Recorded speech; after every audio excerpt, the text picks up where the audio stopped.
Саламатсыздарбы? Урматтуу Бактияр Жеңишбекович, менде мындай суроо бар да. 20-жылы эмгекчилердин ден соолугун чыңдоо фондуна 198 миллиондон ашык сом чогултулуп, которулуп бериптир профсоюздарга. Ушунда механизмин түшүндүрүп коесузбу? Бул сумма кайсы субъектлеринен алынат да, юридические лица или физические.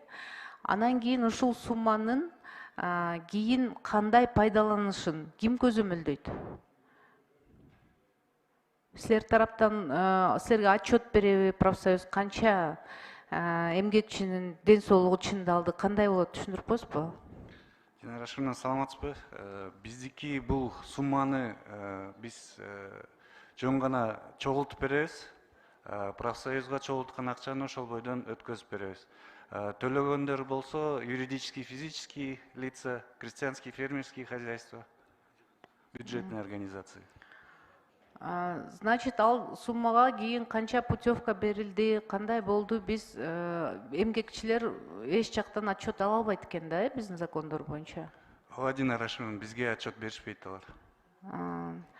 Ушул боюнча бир иштеп чыксаңыздар болобу, кандайдыр бир мыйзамдарга биз толуктоолорду киргизсек болобу? Себеби бүт акчаларды которуп атат. Чынында эле биз бюджеттик организацияларда иштегенбиз да.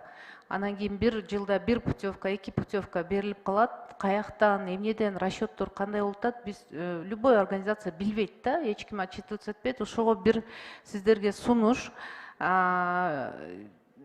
өзүңөрдүн предложениеңиздерди бериңиздерчи ушул боюнча. Макул, Динара Ашимовна, биз карап чыгып сунушубузду беребиз. Рахмат.